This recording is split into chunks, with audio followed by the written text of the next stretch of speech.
I doctor Pooja Grover. Welcome to my channel. आज हम बात करेंगे पाइथन में मैथ्स मॉड्यूल की और रेगुलर एक्सप्रेशंस की। पाइथन के अंदर built in maths function available होते हैं जो कि हमारे मैथ्स मॉड्यूल में मिलेंगे और वो फंक्शंस सारे के सारे मैथमेटिकल टास्क को परफॉर्म करते हैं, जैसे मिन फंक्शन, मैक्स फंक्शन।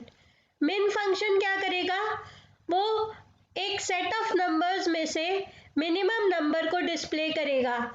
जैसे यहाँ पे हमने लिया है मिन 5, 10, 25।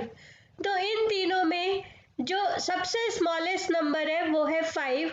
तो आंसर हमारा आएगा प्रिंट एक्स। जब हम करेंगे तो आंसर आएगा 5। उसी तरीके से मैक्स फंक्शन बताएगा मैक्सिमम नंबर एक सेट ऑफ नंबर्स में, और जब हम प्रिंट करेंगे तो वो प्रिंट करेगा मैक्सिमम वैल्यू को, जो कि है 25 इन तीनों में। अब उसी तरीके से एक होता है एब्स फंक्शन। एब्स मतलब एब्सोल्यूट वैल्यू, और वो जो रिटर्न करता है वैल्यू वो हमेशा पॉजिटिव में होती है, चाहे जो नंबर पास हुआ हो फंक्शन में वो नेगेटिव ही क्यों ना हो। तो जैसे हमने किया x इक्वल्स टू एप्स -7.25, तो इसका आंसर आएगा प्रिंट एक्स करने पे 7.25। That is the absolute value, negative को पॉजिटिव करके रिटर्न करना। पावर फंक्शन क्या करेगा, इसमें हम दो पैरामीटर पास करते हैं, एक x और एक y।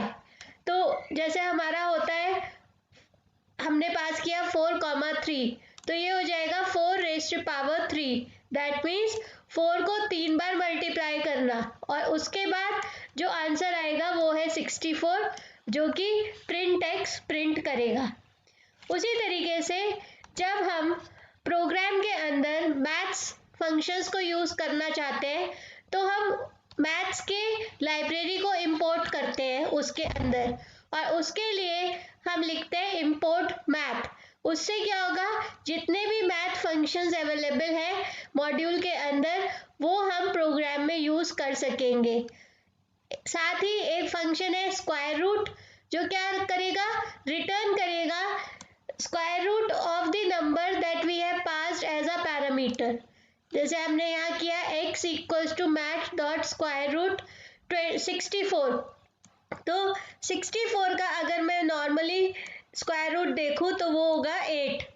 तो यहाँ पे जब हमने प्रिंट किया x तो वैल्यू प्रिंट होगी 8। उसी तरीके से हमारा एक फंक्शन होता है मैथ डॉट सील, जो कि राउंड करता है नंबर को, और वो राउंड करेगा upwards to its nearest integer. और मैथ्स फ्लोर मेथड क्या करेगा, राउंड करेगा downward to its nearest integer. जैसे अगर मैंने किया मैथ्स डॉट सील 1.4, तो ये राउंड ऑफ करता है अपवर्ड डायरेक्शन में। दैट मीन्स 1.4 के बाद जो राउंडेड नंबर होगा वो होगा 2, तो इसका आंसर आएगा 2। और मैथ डॉट फ्लोर क्या करेगा, राउंड करेगा डाउनवर्ड डायरेक्शन में। तो 1.4 का डाउनवर्ड डायरेक्शन अगर हम नीचे की तरफ मूव करें तो ये राउंड ऑफ वैल्यू बन जाएगी 1। तो इसकी वैल्यू जब हम प्रिंट कराएंगे तो प्रिंट y होगा 1 और प्रिंट x होगा 2। साथ ही मैथ डॉट पाई, पाई क्या है, pi is a constant value जो कि हमारी होती है 3.14।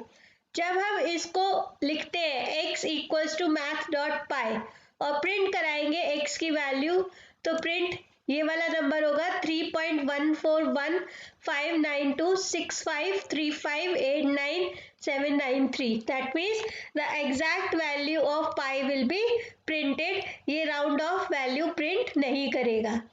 उसी तरीके से रेगुलर एक्सप्रेशन, रेगुलर एक्सप्रेशन क्या होते हैं, एक सीक्वेंस ऑफ कैरेक्टर्स होते हैं जो कि एक सर्च पैटर्न को फॉर्म करते हैं। मीन्स अगर मेरे पास कोई स्ट्रिंग है और उस स्ट्रिंग में मुझे कोई पर्टिकुलर कैरेक्टर्स या पर्टिकुलर सब स्ट्रिंग को सर्च करना है, तो वहाँ पे हम रेगुलर एक्सप्रेशंस को यूज कर सकते हैं।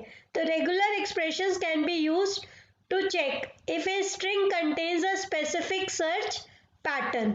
और रेगुलर एक्सप्रेशन मॉड्यूल को यूज करने के लिए हमें उसके पैकेज को इंपोर्ट करना पड़ेगा. लिख के इंपोर्ट RE. तो it will include all the functions of regular expression module.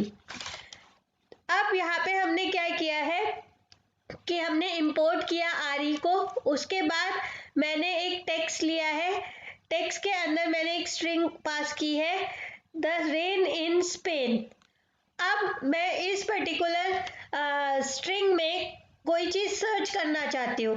क्या सर्च करना चाहती हूँ कि क्या स्ट्रिंग द से शुरू होती है और क्या स्ट्रिंग स्पेन से एंड होती है. तो हम इसको कैसे लिखेंगे, x equals to regular expression dot search. Search is a method.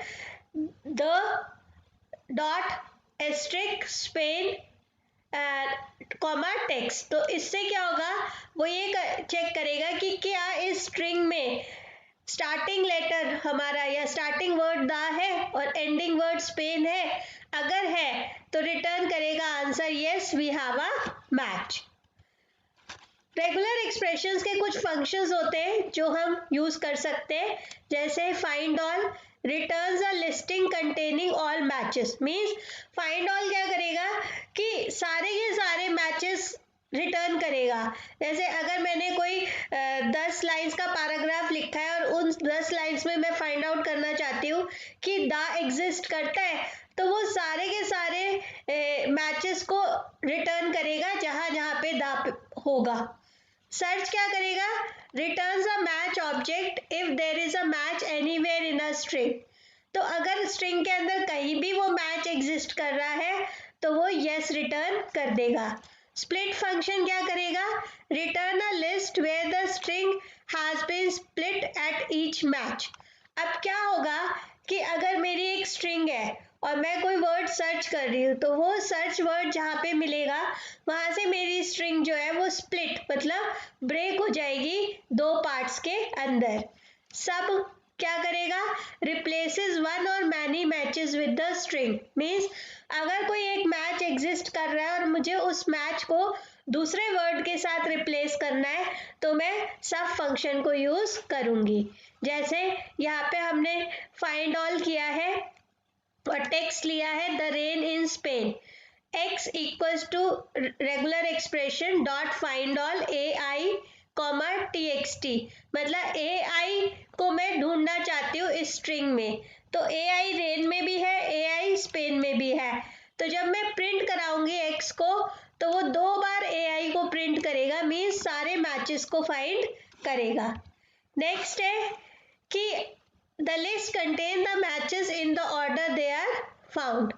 अगर मेरी मैच नहीं है तो वो एम्प्टी लिस्ट रिटर्न कर देगा. जैसे अगर मैंने कहा regular expression dot find all Portugal, Portugal इस स्ट्रिंग में एग्जिस्ट नहीं कर रहा, तो जो आंसर प्रिंट होगा वो आएगा empty string no match. That means इसके अंदर कोई मैच एग्जिस्ट नहीं करता.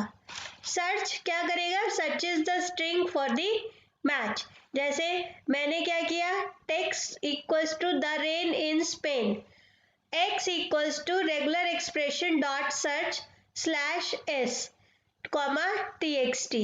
तो इससे क्या करेगा वो कि print the first white space character is located in the position x dot start.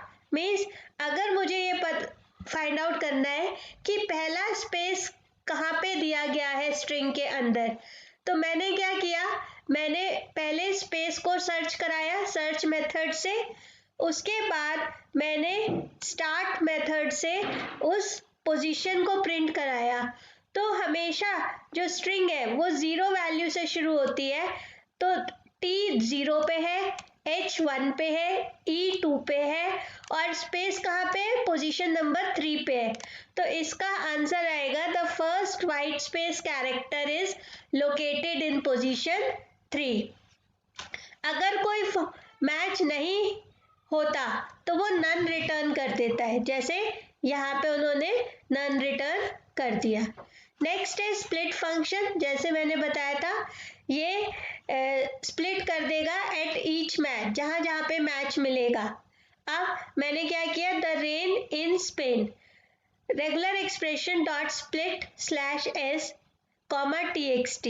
अब जब हम इसको प्रिंट कराएंगे तो जहां जहां पे स्पेस आएगा वहां वहां पे ब्रेक हो जाएगी स्ट्रिंग। जैसे द के बाद स्पेस है, रेन के बाद स्पेस है, इन के बाद स्पेस है, तो इसने इसको 4 लेटर्स वर्ड्स में ब्रेक कर दिया पूरी स्ट्रिंग को। You can control the number of occurrence by specifying the max split parameter। अब वो ये कहते हैं कि यहाँ पे उसने क्या किया, जहां जहां स्पेस मिला वहां वहां ब्रेक कर दिया, तो दैट मीन्स उसने ये पूरी स्ट्रिंग को 4 वर्ड्स में स्प्लिट कर दिया। लेकिन अगर मैं चाहूँ तो मैक्सिमम लिमिट बता सकती हूँ कि मुझे स्ट्रिंग को सिर्फ एक पार्ट में ब्रेक करना है या 2 पार्ट में ब्रेक करना है। कैसे, ये ऐसे लिख के, regular expression dot split space txt1, that means हम अपनी स्ट्रिंग को सिर्फ एक जगह से ब्रेक करना चाहते हैं। तो फर्स्ट वर्ड जहां पे स्पेस मिलेगा वो है द, तो स्ट्रिंग 2 पार्ट्स में डिवाइड हो गई, द और रेन इन स्पेन। उसने हर वर्ड को स्प्लिट नहीं किया। सब फंक्शन क्या करेगा, replaces the match with the text of your choice. अब मैं क्या करना चाहती हूँ कि जहां जहां वाइट स्पेस आए उसको मैं 9 नंबर से रिप्लेस करना चाहती हूँ। तो मैंने लिख दिया रेगुलर एक्सप्रेशन डॉट सब वाइट स्पेस 9 कॉमा txt। तो जब हम इसको प्रिंट करेंगे तो ये प्रिंट करेगा the 9 rain 9 in 9 Spain, means space is replaced by 9 letter। then match word, match object क्या करता है, ये क्या करेगा, a match object is an object containing information about the search and the result। तो ऑब्जेक्ट क्या है, जैसे हम क्लास बनाते हैं उसका ऑब्जेक्ट होता है, उसी तरीके से मैच ऑब्जेक्ट अपने अंदर इंफॉर्मेशन कंटेन करता है कि क्या चीज सर्च की जा रही है और उसका रिजल्ट क्या है। अगर मेरा कोई मैच नहीं है तो नन रिटर्न होगा इंस्टेड ऑफ मैच ऑब्जेक्ट। जैसे हमने यहाँ पे क्या किया, the rain in Spain search AI comma txt। अब प्रिंट x, तो this will print an object, object क्या प्रिंट होगा कि 5,7 मैच AI, मीन्स 5th जगह पर 5th पोजीशन पे AI है और 7th पोजीशन पे AI है। तो सर्च रिजल्ट कहाँ पे एग्जिस्ट कर रहा है, ये चीज ऑब्जेक्ट फंक्शन रिटर्न करता है। उसी तरीके से ऑब्जेक्ट के मैथ ऑब्जेक्ट की कुछ प्रॉपर्टीज हैं जिनको हम इंफॉर्मेशन रिट्रीव करने के लिए यूज कर सकते हैं। जैसे स्पैन, स्पैन रिटर्न करता है tuple containing the start and and position of the match, means tuple मतलब होता है एक सेक्शन उस पर्टिकुलर स्ट्रिंग का, और टपल में जब हम स्पैन फंक्शन यूज करेंगे तो वो बताएगा स्टार्टिंग पोजीशन, जैसे 2 नंबर से सर्च स्ट्रिंग मिलेगी और एंड होगी 5 नंबर पे, तो स्टार्टिंग और एंडिंग पोजीशन को रिटर्न करेगा स्पैन मेथड। स्ट्रिंग रिटर्न करेगा जो स्ट्रिंग हमने फंक्शन में पास की है, अगर वो एग्जिस्ट कर रही है तो वो उस स्ट्रिंग को रिटर्न कर देगा। ग्रुप करेगा कि returns the part of a string where there is a match, तो जहां पे भी मैच एग्जिस्ट कर रहा है उसका एक पार्ट ग्रुप मेथड रिटर्न करता है। I hope you like the video. Thank you for watching. Be connected for the further updates on